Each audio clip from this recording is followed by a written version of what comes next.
이산화탄소를 비롯한 온실가스는 기후변화를 일으키는 주범이죠. 그런데 미생물을 활용하면 이산화탄소의 배출을 줄이면서 바이오 연료로 전환할 수 있다고 하는데요. 네, 오늘 과학의 달인에서 신재생 에너지 연구에 매진하는 분을 만나보겠습니다. 한국에너지기술연구원 기후변화연구본부 이수연 선임연구원 지금 전화로 연결되어 있습니다. 연구원님 안녕하세요. 네, 안녕하세요. 네, 반갑습니다. 자, 인간의 에너지 사용으로 배출되는 온실가스가 기후변화의 주범으로 꼽히고 있잖아요. 우리나라의 네. 온실가스 배출량 어느 정도인지 가장 먼저 궁금한데요. 예, 현재 범지구적인 문제점 중에 하나가 바로 기후변화입니다. 최근에는 기후변화 대신에 기후위기라는 용어를 사용할 정도입니다. 예. 통계에 의하면 온실가스의 국내 배출량은 약 7억만 톤 이상으로 국민 1인당 배출량으로 환산했을 때 영국이나 프랑스와 같은 유럽 선진국들에 비해서 2배가 넘는 수준입니다. 예. 그래서 기후변화로 위협받는 지구와 인류의 지속 가능성을 확보하기 위해서 세계 각국이 비준한 기후변화 협약에 따라 각 나라마다 온실가스 배출량 감축 목표를 설정했는데요. 예. 국내의 경우에는 2030년 온실가스 배출 목표인 5억 3,600만 톤에 도달하려면 지금보다 더 많은 노력이 필요합니다.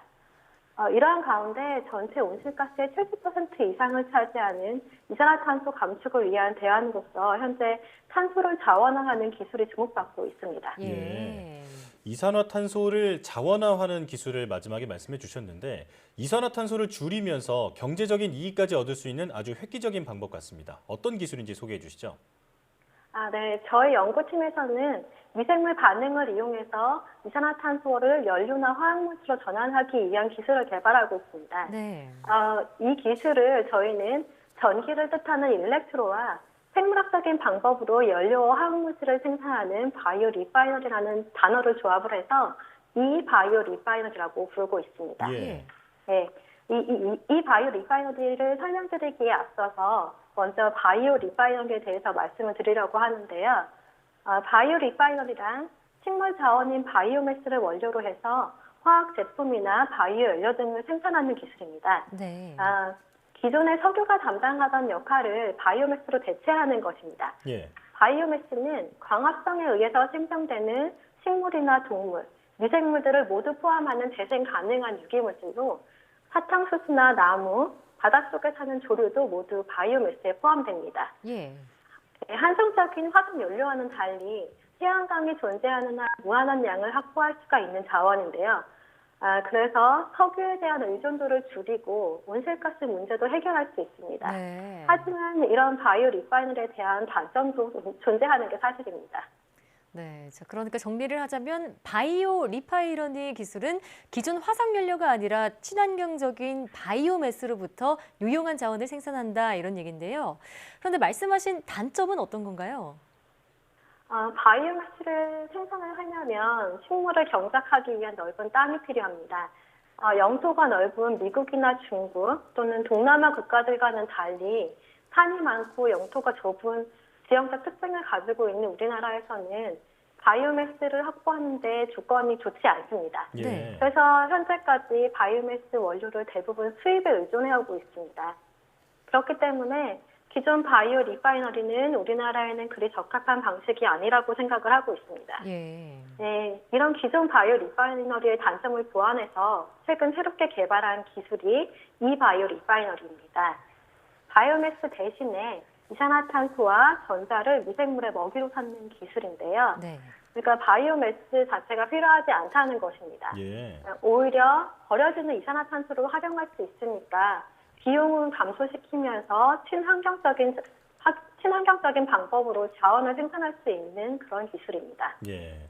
그러니까 영토가 좁은 우리나라 상황에 맞게 새롭게 개발된 기술이 바로 이 바이오 리파이너리라는 기술인데요. 네. 어떤 기술들이 적용됐는지 설명해 주시죠.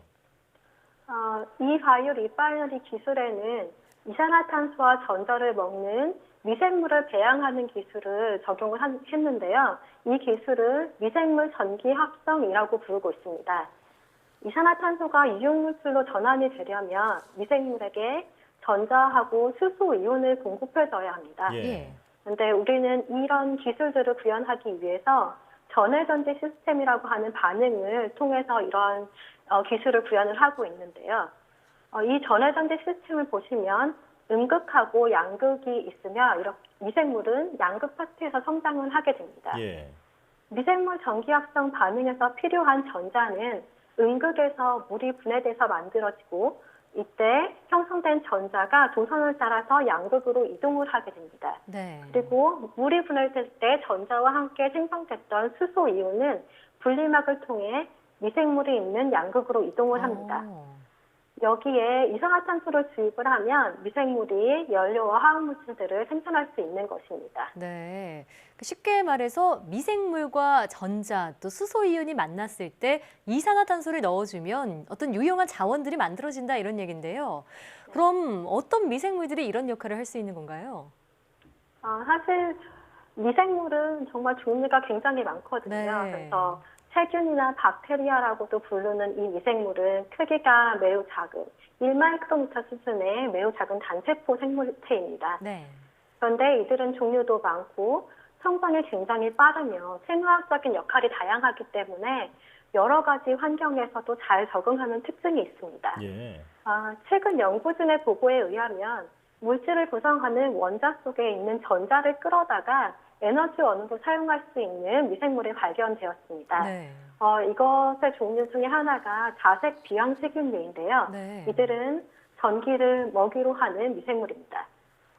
이 미생물들은 수소를 생산하는 능력도 가지고 있고 그 수소로부터 전자를 뽑아내서 사용할 수 있는 능력도 있습니다. 예. 그래서 제가 이 미생물을 처음 접한 것은 2008년이었는데요. 그 당시에는 바이오매스, 당을 원료로 이용해서 수소를 생산하는 데만 연구에 초점이 맞춰져 있었습니다. 그리고 그 이후에 미생물 말고 전기화학이라는 학문을 접하면서 이산화탄소 전환 연구를 함께 시작을 하게 되었습니다. 근데 기존의 전기화학 기술 대비했을 때 미생물 반응을 이 전기화학 시스템에 연결하면 더 고부가 물질을 만드는 것이 가능할 것 같다는 생각이 들었고 그래서 네. 연구를 수행하게 되었습니다. 예. 이 바이오매스가 필요 없고 또 이산화탄소도 줄일 수 있는 이 바이오 리파이너리 기술 지금까지 설명을 들었는데 네. 상용화 가능성은 어떻게 보시나요? 사실 이런 미생물 전기합성 기술이 적용된 이 바이오 리파이너리 자체가 소개된 것이 굉장히 역사가 짧습니다. 약 10년 정도밖에 되지 않았는데요. 네. 그리고 초기에는 주로 이산화탄소로부터 개미산이나 아세트산 같은 탄소수가 낮은 화학물질들을 주로 생산을 했습니다. 그런데 최근 3, 4년 사이에 이산화탄소로부터 긴 사슬 탄소 화합물을 생산하기 위한 시도가 하나씩 보고되고 있습니다. 네. 저희 연구팀도 그들 중에 하나입니다. 그래서 저희 연구팀은 향후 10년 이내에 기술을 이전하고 사업화 모델을 만드는 것을 목표로 열심히 연구에 매진하고 있습니다. 예. 저희 기술의 가장 큰 장점은 바이오 연료나 화학물질을 생산하는 공정을 간소화할 수 있다는 것입니다. 또한 원료 물질로서 제철소나 산업체 부생가스에 포함된 이산화탄소를 이용하게 되면 생산 비용도 감소시킬 수 있을 것이라고 예상하고 있습니다. 네. 사실 아직은 연구 초기라서 어려움이 많이 있지만 저희 연구원의 가장 큰 장점이 다양한 연구 분야의 전문가들이 함께 모여 있다는 것이거든요. 그렇군요. 네. 그래서 이런 전문가들과의 협업을 통해서 이 바이오 리파이너리 기술을 함께 성장시키고 싶습니다. 예. 자, 환경과 함께 경제적 이익까지 노릴 수 있는 좋은 기술에 대해서 지금까지 설명을 들었는데 앞으로 연구원님의 계획이 궁금합니다. 연구원님께서 어떤 계획을 가지고 계신가요? 작년 초쯤에 제가 한 기사를 읽었는데요. 네. 그 내용은 스웨덴의 한 16세 소녀가 노벨 평화상 후보에 언급되었다는 것이었습니다. 그 소녀의 이름은 그레타 툰베리입니다. 네. 그레타는 기후변화 대책을 촉구하기 위해서 1인 시위를 시작했는데요. 이 파급 효과가 매우 컸습니다. 예. 물론 이 행동에 대해서 일부 우려의 시각도 있지만 저는 긍정적인 면을 바라보았는데요. 네.